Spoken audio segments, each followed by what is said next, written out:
We are back, more pivotal change and more Preston Roberts of ACS Airsoft in Paducah, Kentucky.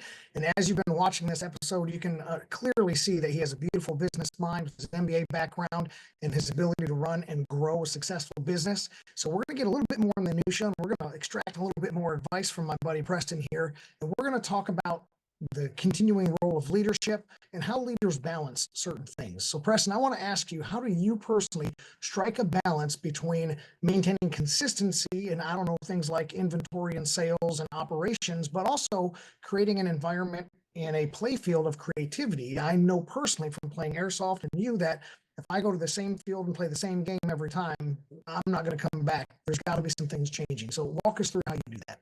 Absolutely. So, we mentioned a little bit earlier looking at alternative industries of entertainment, because at the end of the day, that's really what this hobby is. It's just a great source of entertainment. Sure, it's, communication, team building, and friendship. There's a lot of things that you can get from it, but we're here to make sure and facilitate a good quality gameplay for those that wish to play airsoft. So what that looks like is, force on force combatants. But like you said, it can get stale. What is our objective? Why are we playing here? If I do the same thing over and over, I don't want to eat the same meal every day. What's next? How are you going to elevate this? How are you going to take it to the next level? So for us, it's, we've done night games. We've added extra elements. Weather can a lot of times play a role in that, but we've also added vehicles. We've had moments where gun trucks have been in the field. We've had role players such as juggernauts come out and be actors on the field where you can really just shoot them up, mass chaos. And then we've also added pyrotechnics. So we'll have fireworks go off up above players for airstrike simulation, and we'll have grid coordinates that'll be eliminated based on that. And so it's just taking that step, grew up watching a lot of war movies, playing a lot of video games. And so there can be a lot of influence there, but even down to like line management, crowd management, you don't want there to be a lot of downtime. You don't want there to be a lot of time for them to go, hey, I wish I was doing something else. I feel productive with my time. I want my customers to feel that escape. It's a venture on the field, and I want to pull them out of the real world for a little while and let them experience something new. So you do have to be creative. You have to be adaptive. And I think a lot of that too, we were talking about peers and mentors. Get connected with people in your industry, whatever it may be, because someone else might have some insight on that that's very, relevant to you where you're at in your business model today. It's not always a secret formula. There's not a secret sauce out there to go get and apply to copy and paste, but there can be tips and tricks, especially like what we've already learned in this episode already, that can be applied in every industry and take forward and grow from. I love that. What a great answer. And I really appreciate you emphasizing that, one, it's entertainment, so you have to constantly look to entertain, but there's that business side, that operation, the controls. And I think it's important for any business leader to hear that you want to try to eliminate downtime. You want to eliminate the possibility for complacency and either staff members or customers or whoever it is to say, I'm going to look somewhere else for the next best thing. And I think that's a really good point to drive home. And so continuing on kind of the little bit of theme of being youthful and young, and you obviously really breaking through the industry in an area that I just personally wouldn't have predicted would have supported a full-time airsoft field. You've done a great job, and I've enjoyed your services. And I think you actually made for probably our best company outing we've had yet. And everybody loved shooting up the bosses, so that was fun. That was a good thing to do for sure. Yeah, that's everyone likes that one, right? So let me tell you this. So what approach do you do in developing your young staff? And specifically, the younger the better for this answer. How do you decide what responsibilities they can take on and handle versus what you're just going to do yourself or with your manager, surely? How do you delegate, decide, and train?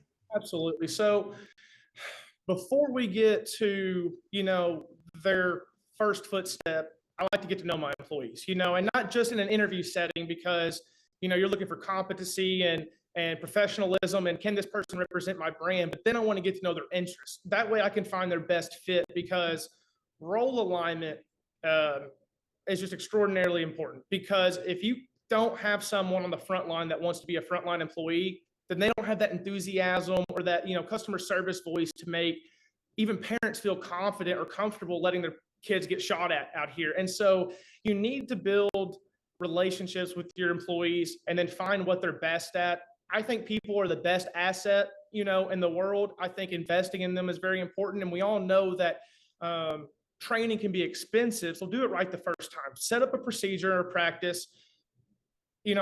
I could give you my full procedure, but this is one thing I've learned too, is not everything works for everyone. You got to find something that works for you. And it's good to pull things from different places, but if it doesn't work for you and you're having to shift your own mentality to fit this mold or this template that you found, then you're already misaligned with your own business goals.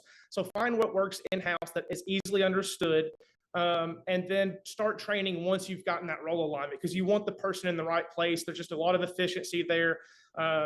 And they will be much happier, stay with you longer, perform better. Your business will grow faster. Everything you want to happen will happen when you get that match.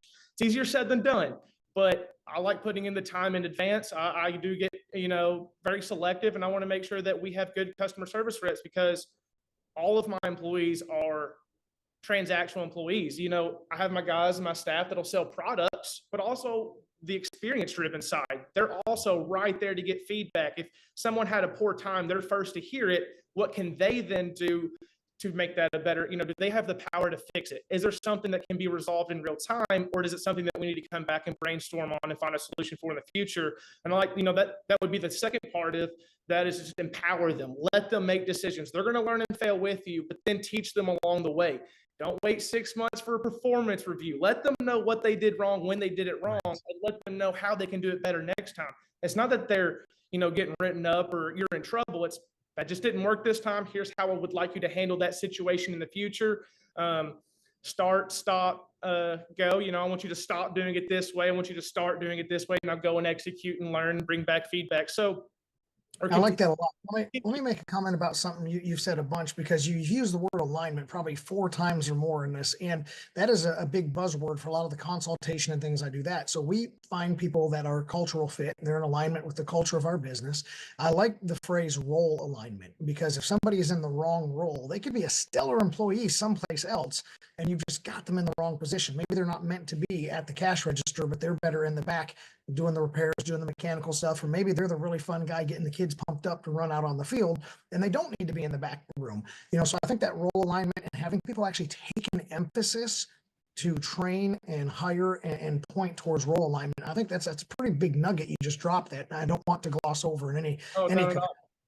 Yeah. So let me ask this question too. Let me transition to, I want to know about when you were tested. Tell me about a time when your leadership skills were tested, whether that was something just incredibly great happened and you could have either taken all the credit and been really egotistical about it, or the opposite. Something really bad happened, an injury or financial hardship. And boy, here comes the test of Preston's mettle. Give us a little insight on something that's going on. A lot over the last year, very socially, some business ethics, this is where it really comes into play. Are you doing the right thing? Are you doing the right thing for your business? And is your business doing the right thing for your customers? Are you creating value for them, and are they them paying you for value in return? And is that exchange worth it? As it goes hand in hand. But for us, one of the big challenges we had, a celebrity appearance. We had a celebrity come from British. He gets millions of views online, kicking Mustang. You've seen like his headshot video, snipers all the time, but it's controversial because people think he's intentionally aiming for a headshot when in fact he's 300 feet away. And as you know, with airsoft, these things aren't that accurate. The BB's going to fly all over, go every which way. And it's YouTube. You can put a little hit marker wherever you want on the screen. It's eye catchy. So he knows his demographic, and he knows that clickbait audience, and they're going to watch and they're going to get sucked into that. But on the opposite side of that, there was some toxicity going on in the comments and review sections of our business for inviting him out. And that was people just judging, a book by its cover, not knowing the true character. His name's James. He stayed with us at our house. Phenomenal dude. Very transparent about his content. But we got a lot of flack for that. And I think at that point we had to stand our ground, because at that point I had to then judge James for his true character. And were we doing the right thing, setting the right example? Was this sending the right message to our industry? Are we going to allow, someone that was being accused of intentionally trying to inflict pain, though that wasn't the case? And then what do you do with that information, and how do you respond publicly? A lot of life lessons learned there. So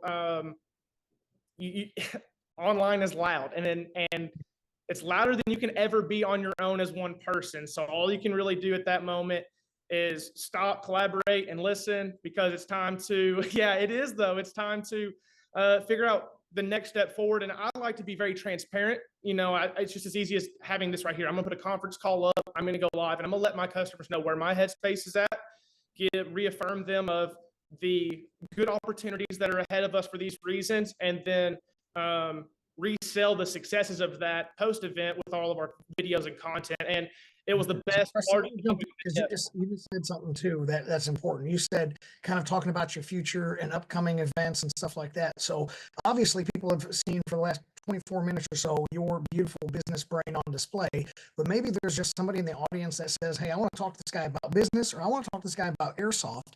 Tell us, as we conclude tonight's episode, where can somebody find you, get a hold of you, either purchase your inventory or pick your brain? How do we find Preston and ACS Airsoft? Absolutely. So you can find me at ACS Airsoft in Paducah, Kentucky.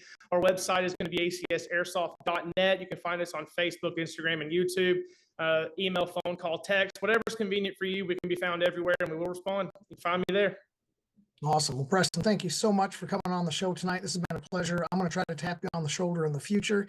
For everyone else watching tonight's episodes, thanks for sticking with us. And remember to go out into the world, and I want you to see the change and be the change. And I'll catch you right here next time on Pivotal Change.